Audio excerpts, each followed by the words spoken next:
네, 안녕하십니까. 평생투자 파트너입니다. 음, 이번 주 시장은 그래도 저번 주보다는 더 훨씬 좋죠. 그리고 저저번 주보다도 더 좋고, 시장은 좀 좋아지고 있는 이런 좀 모습을 보이는 것 같고요. 일단 중요한 거는 이번 주에 목요일 날, 어, 선물 옵션 만기일이라는 거가 있으니까, 선물 옵션.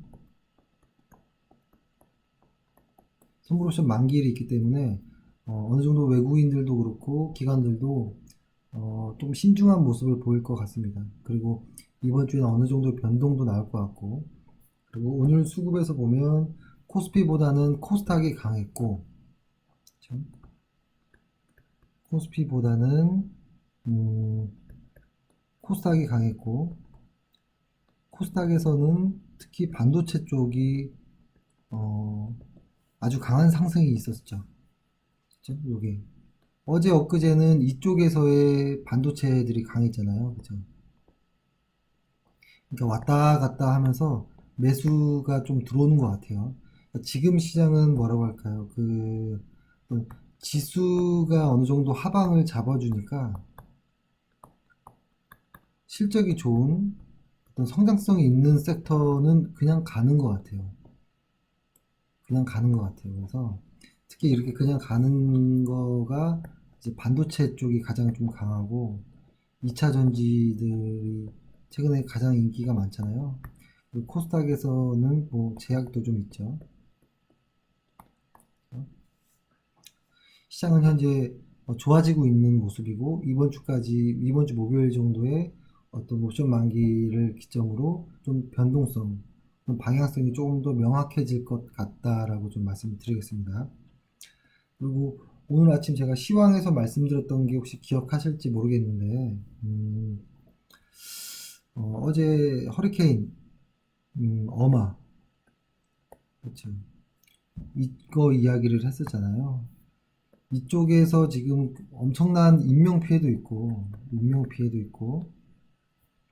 재산 손실도 있을 거고, 그리고 이거를 복구하기도 쉽지 않은 좀 어려운 상황이거든요. 그죠? 허리케인 때문에. 근데 요런 상황들이 있는데, 그, 오늘 오전에 제가 뭐 증권 방송을 좀 보니까 모 전문가라는 사람이 나와서 허리케인 관련해 가지고 수혜주들을 고르고 있더라고요. 수혜주, 뭔가 피해주, 음, 피해주, 수혜주 이런 것들을 좀 고르고 있는데 좀 이상하더라고요. 그러니까 560만 명이 강제 대피를 하고 있는 정도면 우리나라 인구의 10분의 1이잖아요. 엄청난 이 재해인데 이걸 보고 거기서 주식을 찾고 있더라고요. 그래서 이건 조금 이상하다라는 좀 생각들 좀 했습니다. 근데 무조건 사실 이렇게 양심에 걸리는 거라고 안 하거나, 그러니까 제가 예전에도 한번 말씀드렸듯이 이 신이라고 그 죄악주라고 하는 것들 있잖아요. 죄악주. 죄악주라고 하면은 뭐 도박주도 있을 수 있고, 그렇죠? 도박에 관련된 담배 회사라든지 술 회사 이런 것들을 어, 안 하는 사람들도 많아요. 안 하는 국가들도 있고. 그래서 저도 웬만하면 안 하려고 하지만 그래도 많이 이제는 무뎌져서 예전에는 절대 안 했었거든요. 이런 종목들은 KTNG라든지 절대 안 했었는데 이제는 해요. 하긴 하는데 사실 이런 거는 안 했으면 좋겠어요. 그러니까 어떤 태풍을 입은 지역에 뭐 이런 쪽에서의 어떤 수혜주, 뭐 보험주들이 뭐가 될 것 같고 이거는 조금 오바이지 않을까라는 생각이 들고 그리고 역사적으로 보면 이러한 일들 허리케인이라든지 이런 것들은 증시에 영향을 미치긴 했지만 단기적인 아주 모습들이 많았고 큰 틀에서는 전혀 상관없는 모습이거든요. 그래서 이런 쪽에 어떤 종목을 추천해서 매수하거나 이럴 필요는 없다라고 일단 생각을 합니다. 그리고 오늘 좀 여러 가지 일들이 좀 많았는데 오늘 기억에 남았던 거는 고객분 중에 한 분이 오늘 저희가 보유하고 있는 종목이 있거든요. 동진 세미캠의 추가 매수 타이밍이 아니냐 이렇게 말씀하시더라고요. 저희가 동진 세미캠을 한번 보여드릴게요.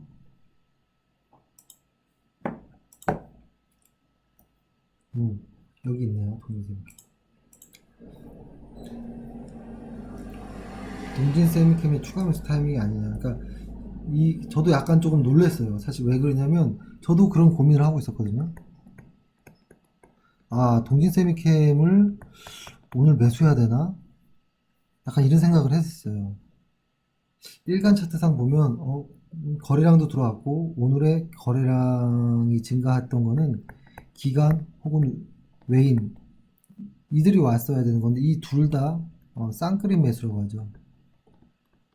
쌍끌림 매수가 있었고 신고가를 올리는 자리였고 괜찮은 종목이다라고 생각하고 저희도 매수를 한 거잖아요. 저희가 가장 마지막 매수했던 건 요때 7월 초반 그리고 8월 말 정도에 매수를 했거든요. 그리고 이제 보유하고 있는데 저도 좀 고민했었고 사실 기분이 좋았습니다. 그러니까 보통 저희 회사의 원칙이 뭐냐라고 여쭤보시는 분이 좀 많거든요. 그러니까 저희 회사의 원칙은 아주 간단하거든요. 간단해요. 실적이 일단 무조건 최고여야 됩니다. 실적이 최고. 그 실적이 최고인 게 어떤 실적이 최고냐? 당연히 매출 영업이익 느는 건 당연한 거고, 그렇죠? 순이익이 늘어야 된다라는 것도 너무 당연하겠죠. 하지만 저희의 핵심은 순이익이 증가를 넘어서 가속도가 붙어야 돼요. 이런 종목들을 선호해요. 순이익의 가속도가 붙는. 그렇게 하다 보면 결국엔 ROE가 상승하거든요. 이런 종목들을 가장 선호하고 거기 하나 더 추가한다면 어떤 새로운 뉴가 들어와야 돼요. 어떤 그 회사의 어떤 그 종목이 오르기 위해서는 어떤 새로운 경영이 있다든지 신개념의 어떤 제품이 있다든지 무언가가 새로운 어떤 스토리가 좀 만들어지는 걸 원하거든요. 거기에 기관과 외국인의 수급도 있어야겠죠. 그리고 사실 좀 디테일한 것들이 좀 많긴 하지만 큰 틀에서 이 모든 것들을 아우를 수 있도록 지수, 코스피,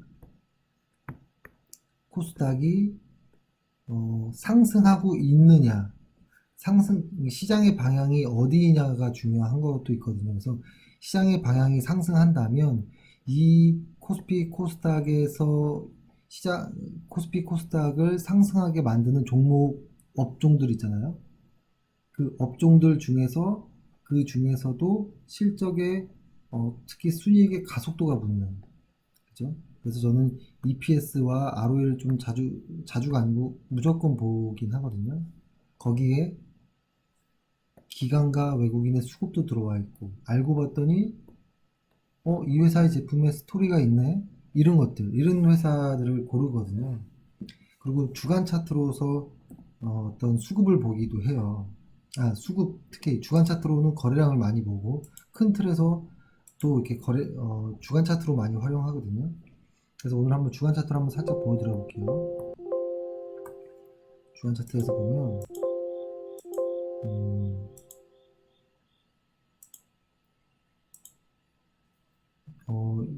이 빨간 줄 거 있는 것들이 1년 단위예요. 1년 단위. 그러니까 2014년, 15년, 16년, 지금 현재 17년이겠죠.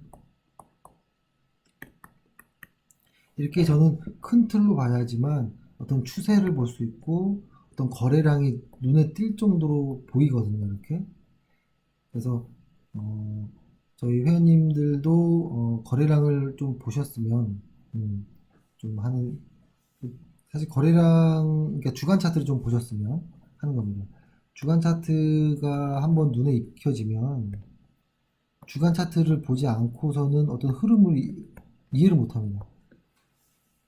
그리고 좀 길게 끝까지 먹는 이런 종목이 나오면 끝까지 흔들리지 않고 다 수익을 취할 수 있는 그런 거고. 그래서 우리의 매수 흐름과 우리가 이렇게 매수하는 어떤 방향과 매수할 때 타이밍을 저희 고객이 벌써 캐치를 하셨다는 게 상당히 저는 기뻤고, 원칙이 간단하기 때문에 한 두어 달 혹은 뭐 몇 달 정도 지나면 저희와 같이 호흡이 잘 맞을 수 있는 것들이 아주 좀 의미가 있었고, 그리고 한 고객은 이런 말씀도 하셨거든요. 왜 이렇게 양봉에서 사느냐. 양봉. 오늘 매수했던 거 보면 뭐 3, 4% 이상 오른 거 강한 종목에서 샀거든요. 근데 고객의 입장은 나는 눌릴 때 음봉에서 살 것이다 라고 하는 거예요. 음봉. 여기서 매수. 요게 약간 의미 차이가 있어요. 이 음봉 거래 하락할 때 매수한다는 소리는 종목이 이렇게 하락하고 있다가 반등할 거라는 거를 예측한 거잖아요.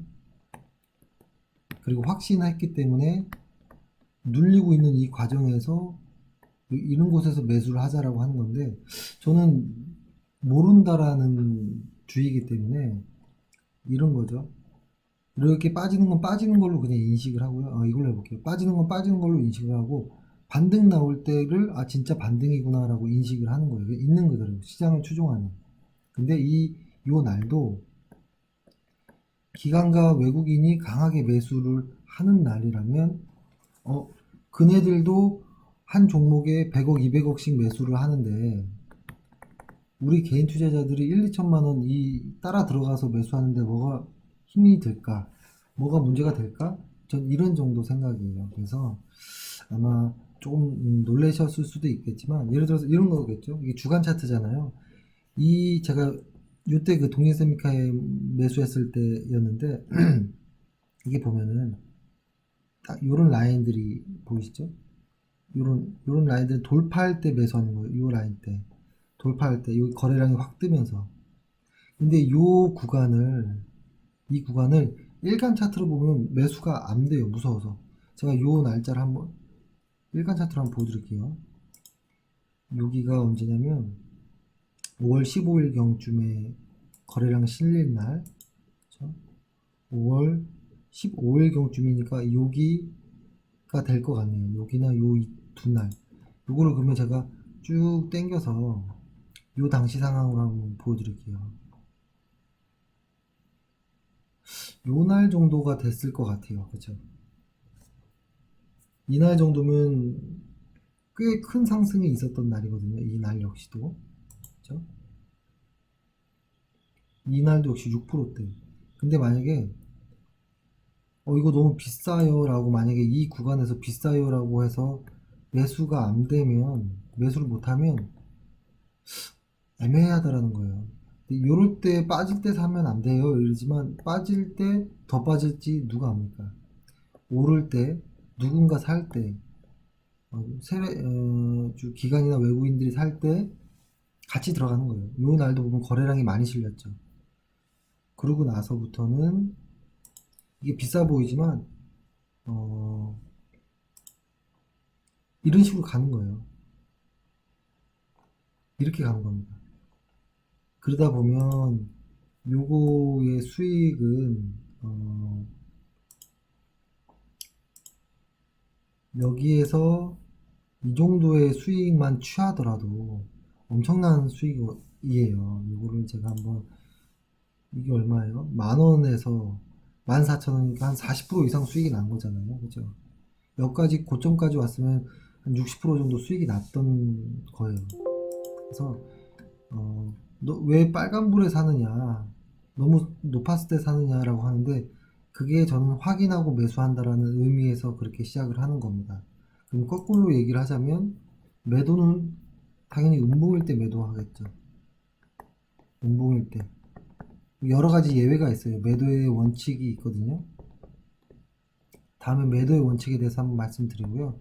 매도는 대략 음봉에서 하는 게 맞는 거고, 두 가지 방법이 있을 수 있거든요. 예를 들어서 시세가 여기 딱 나와 있네요. 요럴 때 매도를 할 수도 있고요.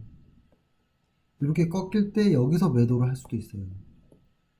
강하게 시세를 분출하는 날 또 매도가 가능하고, 쭉 꺾이는 날도 매도 가능한데 일간 차트로 보면 사실 구분이 안 될 거고요. 이 날짜가 지금 6월 중순 정도를 주간 차트로 한번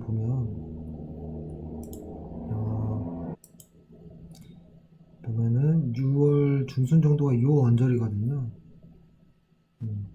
요 언저리 아마 이렇게 거래량이 강하게 실렸던 요런 날들 있잖아요. 요런 날들, 이런 날들도 매도도 가능하다라고 할 수도 있어요.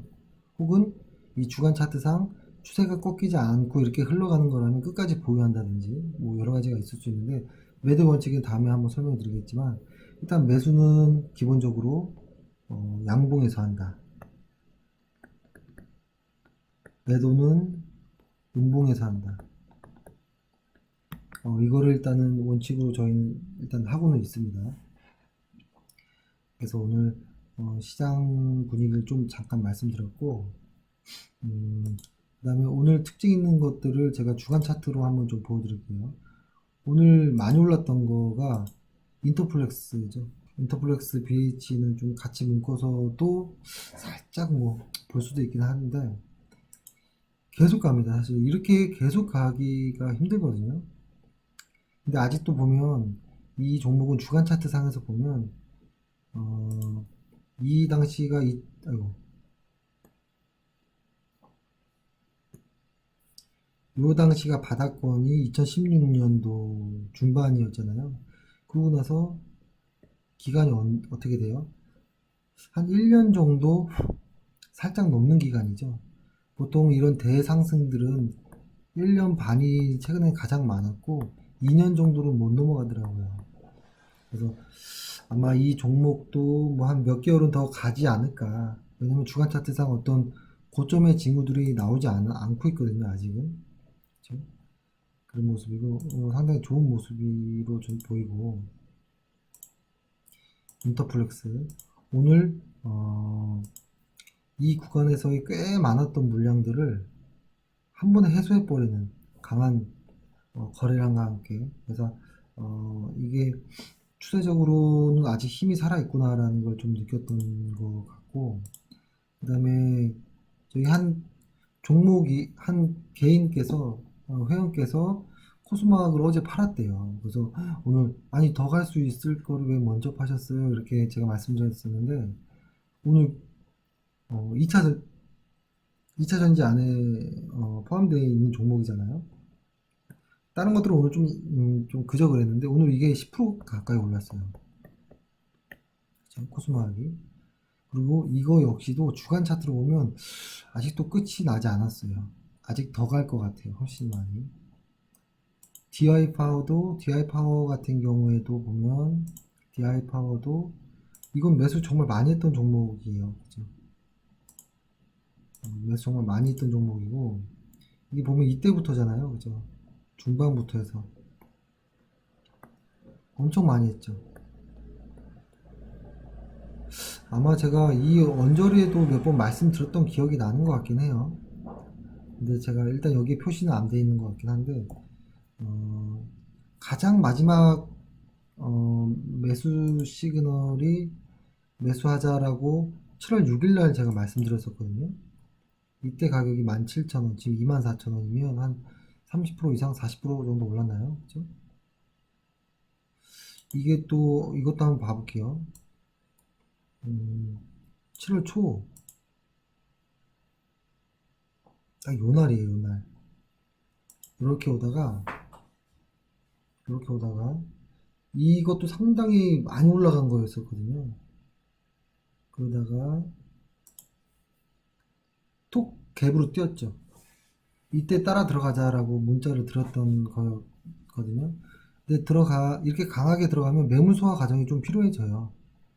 그래서 이런 과정들을 좀 겪고 많이 눌렸다가 51선 이동평균선에서 어떤 바로 회복이 되는 모습을 보이면서 빵 다시 시작을 했죠. 이렇게 가는 모습. 그래서 DI 파워 역시도 좀 더 봐도 좋다라는 이야기를 좀 드리고, 그러니까 이 종목들을 왜 좀 자세히 디테일하게 안 하냐면 이따가 한 종목을 좀 자세하게 이야기하려고 하고 최대한 하루에 한 종목을 좀 조금은 내용을 좀 이야기 말씀드리려고 하고 왜냐면 어, DI 파워 같은 경우 다 말씀 한번 들었었어요 과거에. 그쵸? 세아제강도 한번 길게 설명 드렸었고 세아제강으로 아마 좀 속썩이신 분들이 좀 있을 거예요 아마. 쭉 가다가 꽤 많이 흘렀어요. 근데 오늘 한 번에 7% 이상 상승을 했거든요. 그러니까 저희 회원들 중에서도 제가 알기론 세아제강을 매수하셨던 분이 꽤 많고 그리고 어, 지금까지 보유하고 계시는 분도 있고 매도하신 분들도 있고 할 텐데 아마 조금 오늘 상승이 좀 내일까지는 일단 좀 봐야 될 것 같아요. 일단은 이런 매물대들을 한 번에 다 먹어주는 게 아주 강한 모습이었다라고 좀 보여주고 PSK 같은 경우에도 최근에 한번 말씀드렸었잖아요. 이때 8월 23일 날 그쵸? 이때 매수 들어가자라고 해놓고 이때부터 들어갔어도 그쵸? 한 20% 이상 수익 났네요. 그러니까 최근에 이렇게 반도체 관련하는 것들 그쵸? 잠시만요.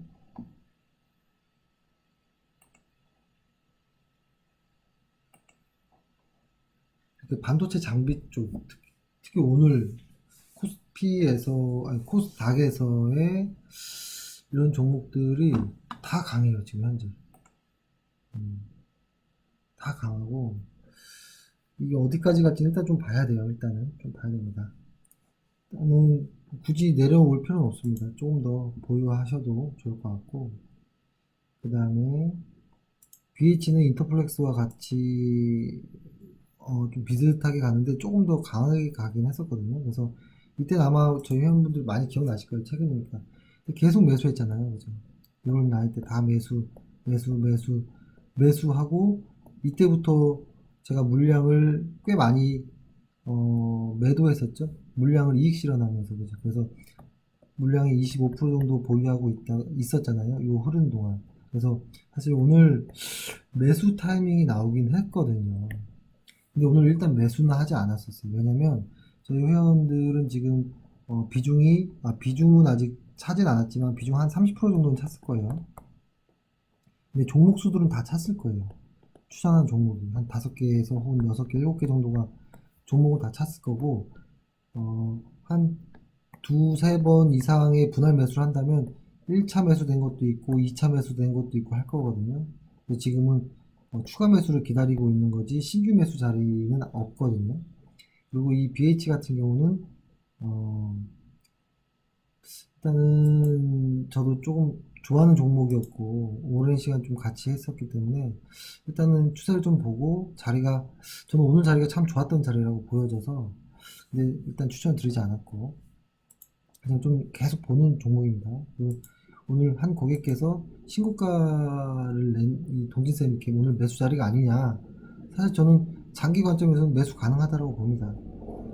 다만 주간 차트상으로 봤을 때 어떤 모습 때문에 제가 살짝 우려됐었냐면 약간의 상승 쐐기형 모습들이 좀 나왔거든요. 그러니까 어떤 모습이랑 비슷하냐면 저는 약간의 뭐라고 하죠? 약간의 이런 듯한 모습? 약간 설명하기는 조금 애매하지만 이 모습이 상승 쐐기형 정도의 모습은 매물을 소화 과정이 없어요. 매물 소화를 하지 못하기 때문에 급하게 오르지만 또 급하게 내려올 때가 있어서 일단은 눌리고 나서 살려고 생각을 하고 있습니다. 어차피 1차 매수로서 비중은 좀 적게 들어가긴 했지만 일단 조금 더 지켜볼 종목이라고 생각을 하고 일단 오늘은 조금 불안한 마음에 매수는 쉽사리 못했고 한온 시스템 같은 경우에도 조금 의외였어요. 사실 주간 차트로 볼게요. 여기 보면은 전기차 섹터에도 포함되는 한온 시스템 사실 한온 시스템의 점유율이 높잖아요. 공조 쪽에서 절반이니까 이쪽에서의 그래도 전기차 섹터 어떤 그 안에서는 조금 변동이 좀 낮아서 조금 이거를 조금 덜어내야 되나 이런 생각도 했었는데 오늘은 또 다 만회해버렸어요. 그래서 지금은 어, 전기차 2차 전지 소재주 이쪽에 지금 버릴 종목이 없어요. 그래서 일단은 전 포트폴리오를 짜서 매매를 하고 있지만 일단은 아직까지도 누가 대장인지 어, 이게 쉽게 나오지 않아요. 그래서 일단은 이런 시장에서는 한 종목에 탁 매수하는 것도 좋은 방법이 될 수도 있겠지만 일단 리스크가 커질 수 있다라는 거를 좀 염두에 둬야 될 것 같습니다. 그래서 좀 전략을 세워서 매매하시는 게 좋을 것 같고 그렇죠? 그리고 서울 반도체도 주간 차트입니다. 현재 서서히 올라가죠. 계속 매수를 했고 오늘도 저희 괜찮은 종목으로 좀 보여지거든요. 서울 반도체 보면 계속 꾸준하게 매수했던 최근에 매수를 했던 라인들이 요 라인대니까 그래도 수익이 뭐 한 10% 가까이 났을 것 같은 최근에 매수하셨더라도 그 종목이고 일단 서울 반도체는 하반기로 갈수록 더 좋아지기 때문에 일단 홀딩합니다. 그리고 TCK도 좋죠. K시텍 이게 자회사인 TCK 그죠? TCK도 좋죠. 아마 신고가 충분히 터치할 종목이라고 보여지고 그죠? 부위원택은 좀 자주 말씀드려서 아마 식상하실 거예요. 이렇게 그어드렸잖아요 제가. 그죠? 그러니까 여기를 뚫기 직전부터 여기부터 말씀드렸는데 벌써 이만큼 왔거든요. 아마 요 정도 가격 한 32,000원 정도대가 매물이 좀 있을 거예요. 요것만 잘 소화가 된다면 좀 더 강하게 갈 종목이다라고 보여지고 K스택은 제가 좋아하는 종목이죠. 많이 매수했던 종목이었고 과거에 요럴 때 요럴 때 요럴 때 요럴 때 요럴 때 매수했었고 한 번에 시장의 약세 때 크게 흔들리면서 매물 소화되면서 바닥을 잡아버렸어요. K시택은. 그래서 사실 더 좋아졌어요. K시택이. 한번 보여드리면 요때니까 여기서부터 시장은 일주일 정도 후에부터 하락했는데 K시택이 먼저 빠지면서 자리를 잡았거든요. 이렇게. 여기서 아마 이 전고점들을 좀 거래량이 조금 더 실리면서 뚫어주면 한 번에 마디가 한 번 더 나올 것 같아요. 그래서 K시택은 좋은 종목이지만 예, 좋은 종목이라는 건 맞아요. 그래서 K스택은 특히 장기적으로 끌고 가겠다라는 분들은 가셔도 돼요. K스택에 대해서는 방송을 찾아보시면 여러 번 좀 말씀드린 게 있으니까 좀 확인하실 수 있을 겁니다. 그리고 며칠 전부터 자주 말씀드렸던 원익, 그렇죠? 요 라인 때 여기 강한 물량들을 좀 소화하는 이런 좀 모습들이 좀 보입니다. 그래서 요 제가 네모난 친 여기만 해야지 않으면 추가적으로 좀 더 많이 갈 것 같은 좀 모습이 보여서 그리고 수익은 오늘 1% 정도이지만 의미 있는 종목이기 때문에 말씀드렸고 오늘 하락 종목이 좀 있습니다. 대한광통신 제가 확대해서 좀 보여드릴게요. 대한광통신이 오늘 10%가 빠졌어요. 10%. 그러니까 이게 개별 종목들이 이렇게 변동이 큰 거는 엄청 큽니다. 과거부터 이렇게 매수를 했고 요때가 가장 최근에 매수했던 부분이잖아요. 요 라인 때. 그러니까 거의 샀던 금액만큼 떨어진 거예요. 근데 여기 때부터 샀었거나 이때부터 샀었더라도 저희 목표가인 한 20%는 다 수익 실현하는 종목이었어요. 다. 그러니까 수익이 나왔던 종목이었고 이건 단기 매매니까 수익을 짧게 보자라고 했었잖아요. 근데 한번 크게 매도가 오늘 음봉이 나왔는데 이거는 내일 봐야 돼요. 왜 내일 봐야 되냐면 일단은 10일과 20일 이동평균선을 강하게 좀 뚫긴 했죠. 뚫긴 했는데 음,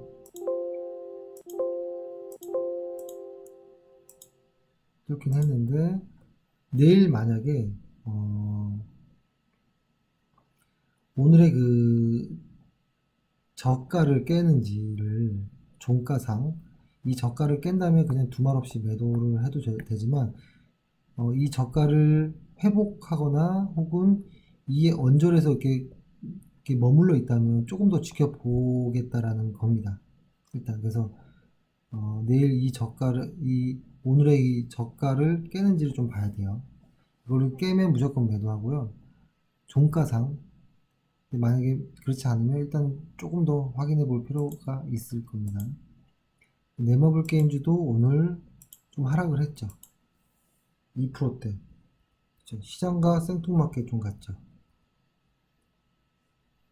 제가 이렇게 노랗게 쳐드린 요 매물대 라인이 조금 중요한 지지선 역할도 하니까요. 요 구간 안에 있을 때는 일단은 보유는 하되 이 구간을 깨고 내려가면 단타로 들어오신 분들은 매도를 하는 게 맞고요. 저희 그 회원께는 저희가 문자로 따로 한번 또 드리겠습니다. 그래서 내일은 이 단가를 떻게 지지하는지 깨는지를 봐야 돼요. 이 단가라면 14만 5,600원 정도가 되네요. 그죠? 그래서 저도 내일은 네마블 게임즈 좀 뚫어지게 좀 보고 있겠습니다. 그리고 오늘은 그 저희 평생 회원분들한테 그 종목을 하나 추천을 했고 그 다음에 중장기 종목을 추천했고 그 다음에 이거는 단기 매매 종목으로 추천한 종목이에요. 하나투어. 이 종목은 뭐 다 아는 종목이라 방송에서도 많이 나오고 그죠. 그래서 이것도 무슨 얘기를 해 드려야 될까라는 좀 생각을 했는데 일단 오늘 단기 매수 자리로서 일단은 매수 추천을 했고 짧게 보는 분들이라면 진짜 5% 정도라도 수익이 나면 물량을 좀 덜어내고 매수가에 손절을 걸어두면 좀 안전할 거고요. 좀 길게 본다 싶으면 한 99,000원 여기 신고가를 한번 테스트 하는지 좀 보셔도 좋을 것 같아요. 저는 요거는 넘는다라고 보거든요. 요 신고가는 돌파 가능하다라고 보여지거든요. 일단은 하나투어의 실적을 한번 먼저 볼게요. 제가 이거를 주간 차트로 한번 실적이랑 한번 보여드릴게요.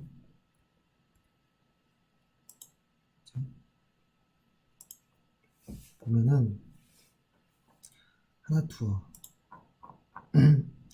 이거 그 F인 가이드에서 제공하는 거잖아요. 이것들을 좀 많이 보셨으면 좋겠습니다. 적어도 실적만이라도 한번 쓱 훑어보기라도 하셨으면 좋겠고 이 회사에서 가장 많은 비중을 차지하는 게 뭘까요? 너무 당연하죠? 여행 알선 서비스라고 나와 있는데, 그죠? 여행 티켓이죠, 티켓. 그 면세점이 한 15% 정도 나와, 매출이고, 나머지는 좀 미비하죠. 그래서 여행 쪽, 그리고 면세점 쪽, 요 두 가지 정도를 좀 핵심적으로 봐야 돼요. 이 회사는 사업을. 그리고 실적을 한번 보여드릴게요. 보면은,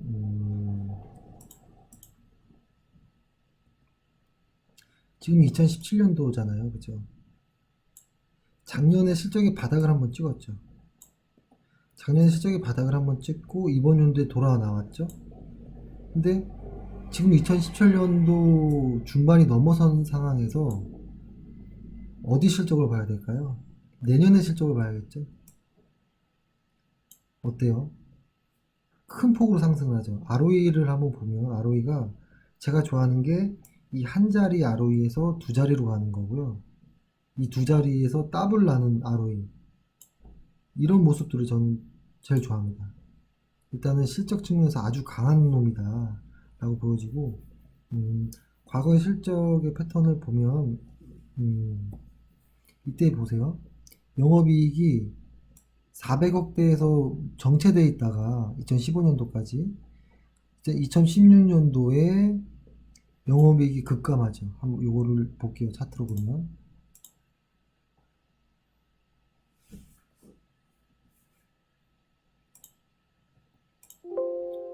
기억나시죠? 영업이익이 2016년도에 급감한다. 그러면 어떻게 될까요? 차트는 보면은 여기가 2015년도예요. 근데 2016년도에 ROE가 영업이익이 급감한다라는 보고는 미리 알 수 있잖아요. 그죠? FA 가이드만 봐도 나와 있는 거거든요. 그러니까 2015년도에 고점을 찍고 빠지는 모습인 거고, 그죠? 거기에서 그럼 이게 실적이 돌아 나가면 되겠죠? 실적이 돌아 나간다면, 그죠? 2017년도에 ROE가 돌아 나갔죠. 순이익이 증가하고 2018년도에 아주 큰 폭으로 증가하는, 그죠?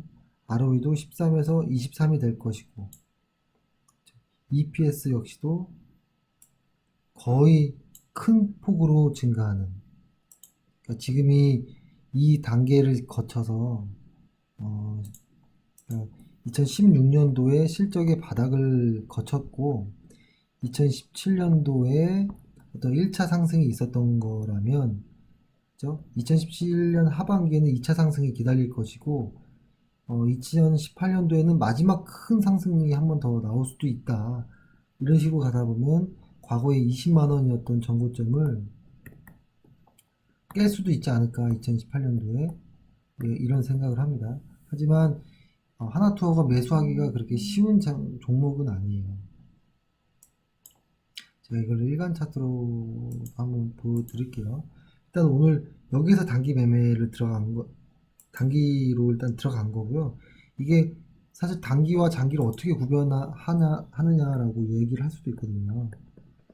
저번에 말씀드린 단기와 뭐 장기 뭐 이야기도 있지만, 사실 단기로 들어갔던 종목이 예를 들어서 이 구간에서 단기로 들어갔는데 안 빠지고 올라가면 어쩔 수 없이 장기로 하는 거예요. 그래서 어떻게 보면 이건 장기 종목입니다, 단기 종목입니다라고 말하기가 조금 힘들 때가 있어요. 그래서 장기와 단기를 구별할 때는 수익률을 수익률을 좀 짧게 볼 거면 단기 종목이라고 제가 말씀드리고, 좀 길게 끌고 가보자 수익률을 볼 때까지라고 하면 장기라고도 말씀드리는 겁니다. 그래서 이런 건 좀 이렇게 보시면 될 것 같고, 그다음에 실적도 좋은 회사, 그리고 일간 차트상에서도 오늘 보면 어때요? 대량 거래가 또 빵 뜨이면서 여기에 매물들을 다 잡아먹는 양봉이 하나 나왔잖아요. 이런 모습들은 내일이나 모레 정도에는 음봉이 나올 수 있어요. 왜냐면 오늘 6% 정도 상승했기 때문에, 그렇죠? 6% 정도 상승했으면 내일 이익 실현하고 싶은 사람이 있을 거잖아요. 그렇죠? 그래서 내일 음봉, 모레 음봉 이렇게 나오면 저는 조금씩 추가 매수해도 된다라고 보고, 못했던 사람들은 신규도 괜찮다라고 일단 보여집니다.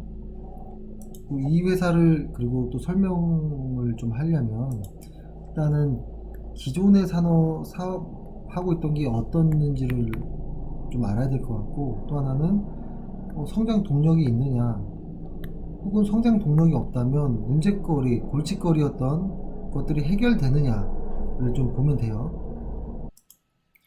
그러면 일단 이 회사의 한번 기존 사업을 어차피 근데 하나투어는 쉬운 종목이라, 그러니까 사업의 내용은 쉬운 거죠. 쉬운 종목이라 음, 어, 어렵진 않아요. 그러니까 하지만 매매가 그렇게 쉽진 않다. 변동도 꽤 크고 과거에 보면 많이 왔다 갔다 하기도 하죠. 그렇죠? 이렇게 한 번에 가는 경우는 흔하지 않아요.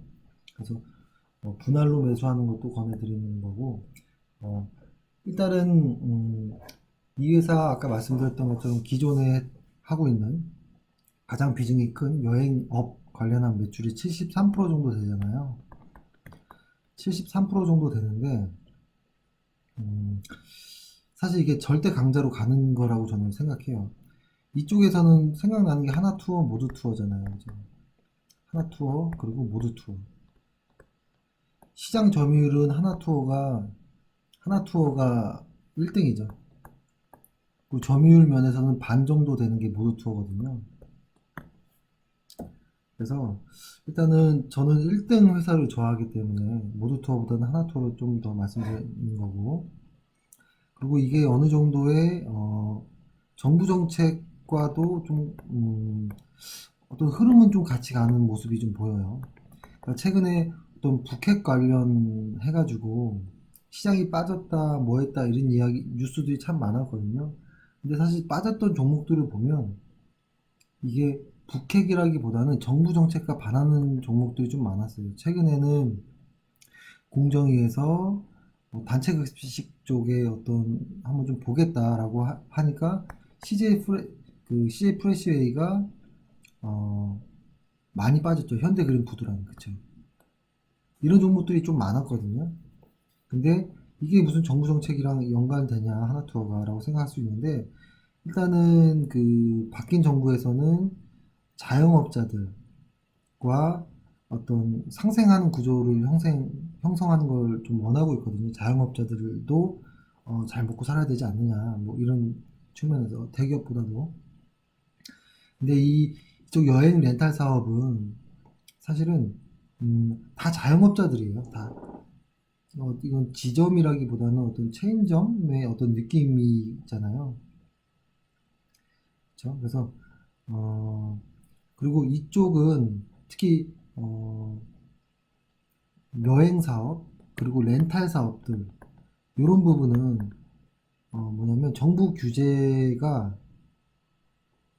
어떤 그 이 회사의 성장을 어떤 가로막을 가능성이 매우 낮은 쪽의 의미를 좀 둬요. 그러니까 기존의 하나투어 여행 회사니까 이번에 10월에 긴 휴가 그리고 내년에도 역시 이어지는 많은 뭐 휴일들, 공휴일들 이런 거는 또 당연히 좋은 소식이지만 더 큰 의미는 사람 특성상 여행 쪽 렌탈업은 개인들 자영업자들이 많기 때문에 정부 쪽에서 많은 제재가 들어가기가 어려워요. 근데 최근에는 보면은 정부 규제 쪽의 종목들은 다 빠지고 있고요. 그죠? 일부 메인들이 들어오는 반도체, 2차 전지 쪽만 올라가고 있어요. 그래서 그쪽 플러스 하나의 어떤 개별주 정도로 해서 하나 투어를 들어가도 좋을 것 같아요. 이런 의미가 좀 있고 어, 일단은 그래서 정부가 관심이 있는 자영업자, 자영업자, 자, 여기서 조금 진하게 해서 자영업자를 이제 보호하는 관점에서 사실 상생 구조라고 보면 돼요. 조금 더 자세하게 한번 말씀드리면 얘네들이 그 하나 투어 그러니까 하나의 본사가 있다라고 하면 이 저희가 길에서 보는 하나 투어, 모두 투어 이런 그 간판들 보면 많잖아요. 이게 얘네들이 어떤 상품을 그 지점이라고 해볼게요. 대리점, 대리점이라고 해보면 어떤 도매 형식으로 상품을 판매하는 거예요. 여행 상품을. 대리점. 그럼 얘네들이 대신해서 일반 고객들한테 상품을 판매하는 거잖아요. 그죠? 그리고 그 판매 대금의 일정 수수료를 받는 구조. 너무 뭐 심플한 거죠? 근데 여기서 가장 중요한 건 뭐냐면 왜 하나의 투어가 잘 될 수밖에 없느냐. 그리고 지점이 더 많아지느냐. 여행 수요라든지 소비 심리라든지 이런 것도 있지만 그 책임 소재, 예를 들어서 고객이 어떤 여행을 갔어요. 이 상품 하나 투어의 상품으로 여행을 갔는데 불만족하거나 무언가 뭐 항의가 있거나 하면 이 책임을 대리점으로 전가하지 않고요. 하나 투어 본사가 다 정적으로 책임을 집니다. 그렇죠? 그래서 이런 구조 자체가 최근에 봤던 그 공정위에서 단속하고 있는 쪽, 그죠? 치킨이라든지 이런 쪽이랑은 좀 느낌이 많이 다르죠. 그래서 하나투어를 저는 좀 안전하고 강한 종목이라고 보여지고 시장 점유율도 1등이기 때문에 좀 안전하게 좀 봅니다. 어, 그래서 이런 이유들이 사실은 좀 이제 시장 점유율을 확대하는 계기가 될 거라고 좀 보여집니다. 그 이번 연도부터 그리고 그리고 과거에 그 과도한 쇼핑 옵션 투어 있잖아요. 그 저가 여행에 대한 어떤 소비자 불만들을 해결하기 위해서 도입된 게 사전 여행 일정 공개 제도라는 게 있는데, 이런 것들도 역시 상품의 경쟁력을 이제 보여주는 어떤 계기가 될 거라는 겁니다. 그리고 그러니까 총 출국자가 100명이라고 하면, 그죠? 총 출국자, 공항에서 총 출국한 사람이 100%가 아니죠. 100명이라고 하면 하나 투어를 이용한 사람은 20명 정도예요. 그 중에 한 10명 정도는 모두 투어인 거고, 100명 중에 20명이 하나 투어라는 거예요. 다른 여행사들도 많을 텐데, 그죠? 상당히 그 점유율이 상당히 높은 거고, 그리고 이들이 이제 음,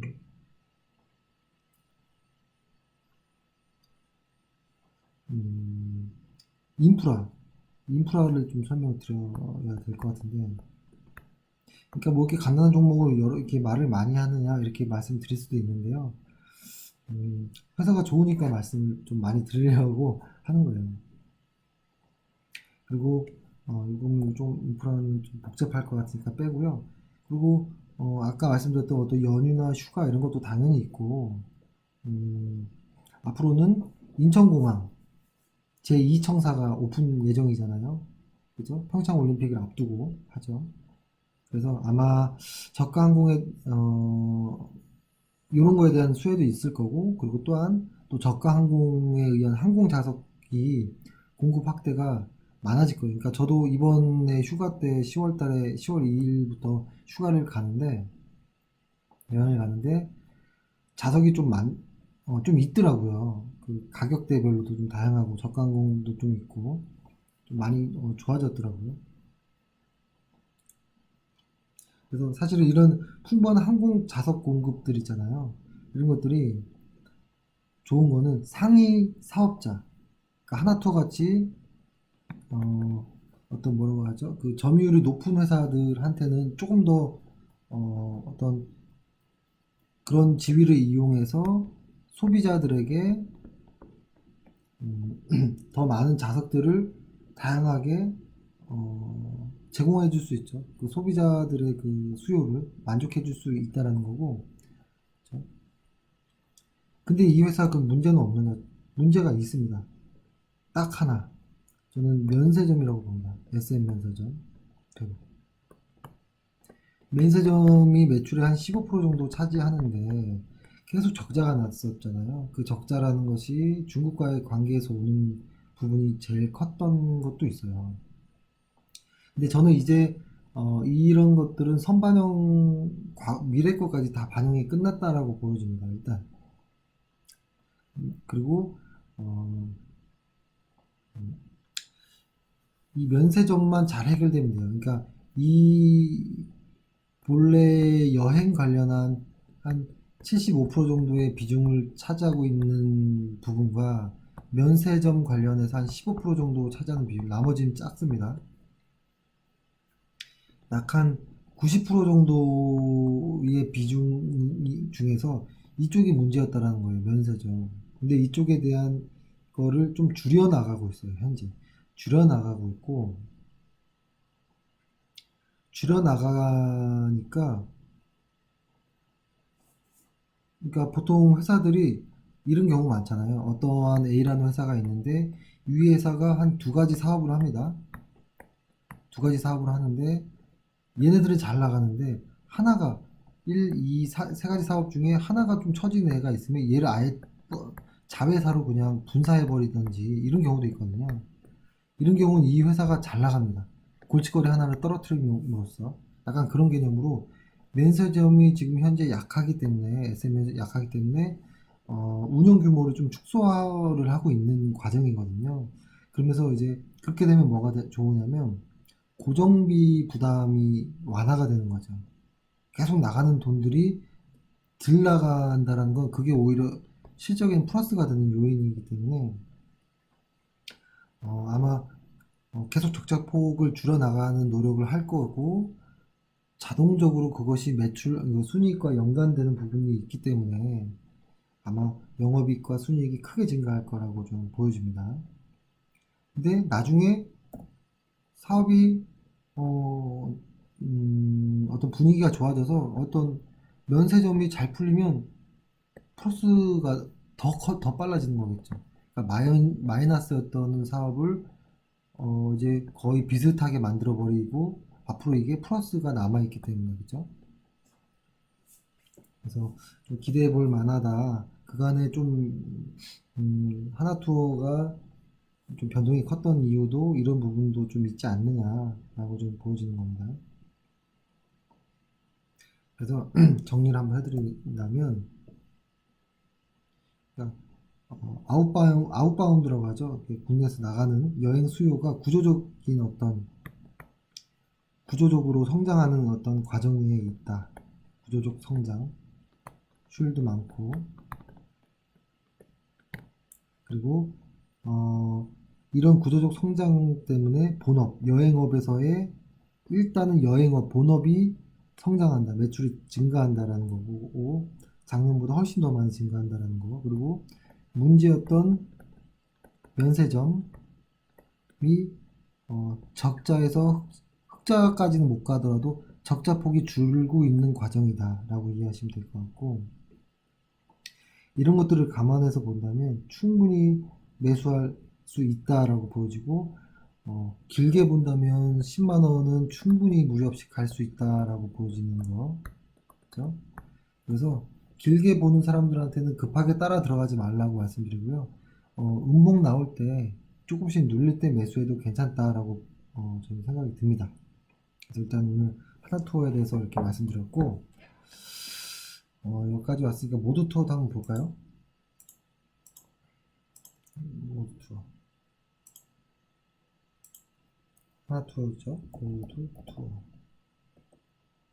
그죠. 모두 투어보다 하나 투어가 조금 강하죠. 그리고 최근에 SM이 좀 강하잖아요. 최근이 아니죠. 오늘 강했죠. SM. 그죠. SM, 엑소. 그죠. 얘네의 라이벌, JYP.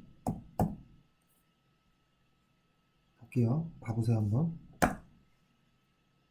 얘네들도 좀 강하죠. 그죠? 하지만 실적이나 규모 면에서 그리고 새로운 성장성 면에서 보면 저는 SM이 조금 더 대장이라고 좀 보여지고, 일단 오늘은 이렇게 하고, 그 다음에 제가 예전에 한번 좀 자세하게 말씀드렸던 종목이긴 한데 한솔케미칼도 좀 더 관심 있게 보셔도 좋을 것 같고, 이제 시작일 수 있겠다라고 좀 생각이 듭니다. 주간 차트로 보면 이 부분이거든요. 이제 요 시작이에요. 요게 한 번은 올랐다가 눌렸다가 올라갈 걸로 보여지는 거라서 지금부터 관심 있게 들어가도 괜찮은 종목이다라고 하고, 한솔케미칼은 하반기로 갈수록 더 강해지는 종목이에요. 한솔케미칼 이거는 제가 이 방송 언제 했는지 모르겠지만 좀 자세히 좀 말씀드렸거든요. 그렇죠? 이 회사 실적도 좋고, 그렇죠?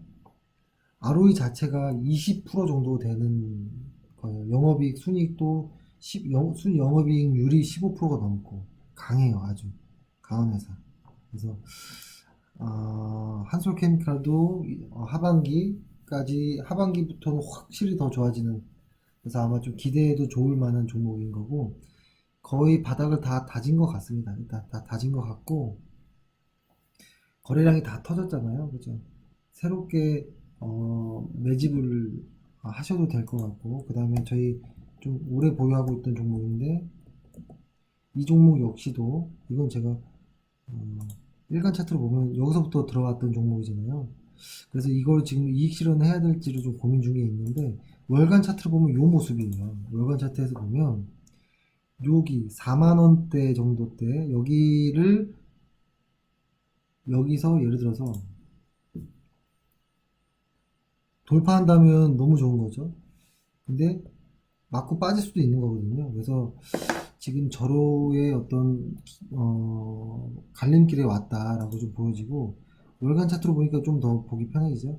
여기에 매물대가 좀 강하게 있는 부분이니까 이 종목은 일단 물량을 조절하실 분은 조절하셔도 됩니다. 수익이 꽤 많이 나오는 종목이니까. 그리고 만약에 추가 매수를 한다면 이 매물대에 지난 이후부터 매수를 할 예정이고, 그리고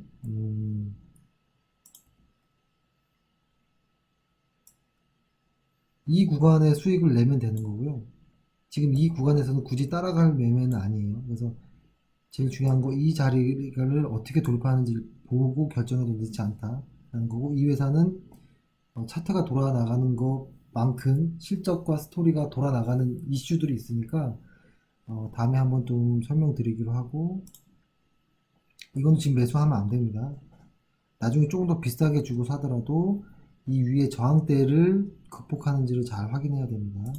그리고 과거에 샀던 분들은 일단 아직은 홀딩입니다. 그렇죠? 3만 원 정도, 그러니까 한 40% 정도 수익 났네요. 4, 50%. 네, 일단 시장은 이렇게 얘기하고, 이번 주 목요일까지는 외국인들이 쉽게 안 들어올 가능성도 높기 때문에 일단은 조금 과감한 매매보다는 분할 매수 정도로 접근하시기를 추천드리고, 오늘 하루 고생하셨습니다. 감사합니다.